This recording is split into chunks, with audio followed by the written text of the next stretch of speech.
यहाँ पे इमेज तुमने पहले से बना ली। अब इस वाले को इसके टिप से मिला दो, ये चली गई। इस वाली रे को इसके टिप से मिला दो, ये रे चली गई। बस हो गया डायग्राम। बाकी यू ई एफ ई ये सब मार्क कर दो। ये स्टेप करने हैं तुम्हें बनाने के लिए। थोड़ी सी एक दो बार प्रैक्टिस तो 2 नंबर के लिए करनी पड़ेगी। मल्टीपल चॉइस के नंबर फ्री में मिल सकते हैं, अगल बगल पूछ के आगे पीछे। इसमें तो बनाना ही पड़ेगा। Any doubt, any confusion? ना बन पा रहा हो तो बताओ अभी। सर एक क्वेश्चन है। क्या? सर इमेज हमारे कंट्रोल में कैसे, वो जो आप फर्स्ट रे बनाते हैं नीचे जाने के लिए, ये वो वही सबसे बड़ी जा रही है ना? कहाँ जा रही वो? कॉपी के बाहर चली गई? बोलो तो हम फिर सोल्यूशन बताएं। बहुत बड़ी बन रही है क्या? सर अगर बहुत इमेज बहुत बड़ी, कोई बात नहीं, रुको बता। जहाँ पे आपने अरे सुनो तो, अगर बहुत बड़ी बन रही है तो ये लेंस थोड़ा दूर कर दो, तो ये रे ऐसे जाएगी फिर, और जब ऐसे जाएगी तो इमेज छोटी हो जाएगी। आ गई बात समझ में? लेंस को थोड़ा इस इमेज से दूर बना दोगे तो फिर वो तुम्हारी प्रॉब्लम खत्म हो जाएगी। गॉट इट और नॉट? और जिसकी बहुत छोटी बन रही हो वो लेंस को इसके पास कर देगा, तो वो प्रॉब्लम भी सॉल्व हो गई।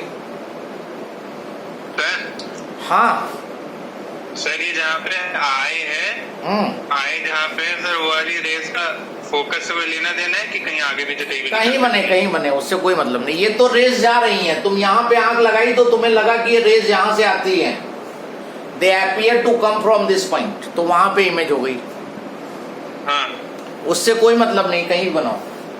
इधर आई वैसे क्लोज, आगे पीछे कहीं से भी निकाल सकते हैं। नहीं आई, हाँ वो कहीं से भी निकलेगी है। ये रेस जो हैं ये दोनों फोकस से कोई मतलब नहीं है इनका, क्योंकि पैरेलल अगर आती तो फोकस से जाती।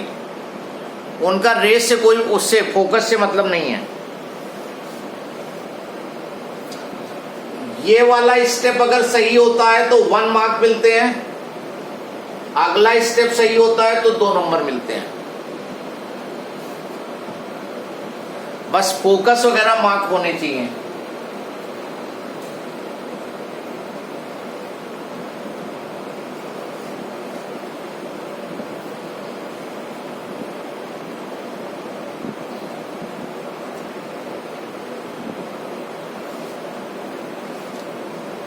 किसी को अभी भी कोई क्वेश्चन पूछना हो इससे रिलेटेड, डायग्राम से रिलेटेड, क्योंकि ये इसी तरह डायग्राम हम टेलीस्कोप में भी ड्रॉ करेंगे, सेम स्टेप्स रहते हैं, तो इसीलिए बहुत इजी हो जाता है। अगर एक बार समझ लोगे तो हर बार वही प्रोसेस करनी है तुम्हें, तो कॉम्प्लिकेशन नहीं रहती है। अगर समझ के बनाओगे तो प्रॉब्लम नहीं है। आईपीस लेफ्ट में जाएगा तो इमेज छोटी होगी और राइट में जाएगा तो बड़ी होगी।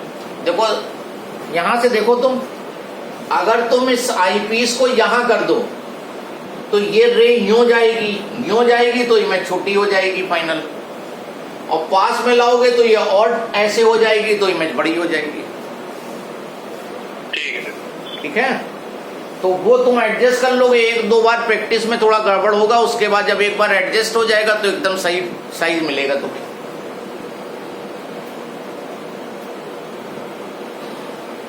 देन मैग्नीफाइंग पावर लिखो इसकी।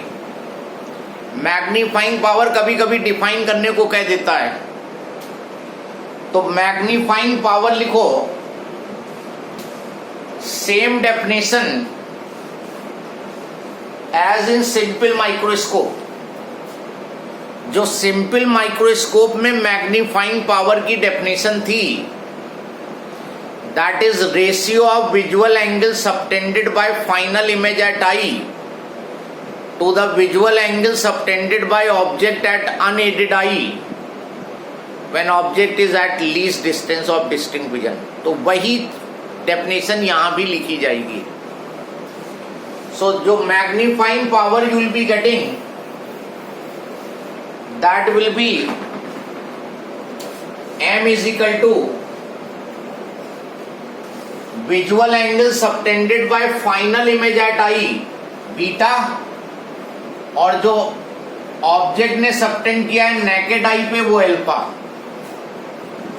Condition provided object should be at least distance of distinct vision. तो इस फॉर्मूले से इसका मैग्नीफाइंग पावर फाइंड करेंगे।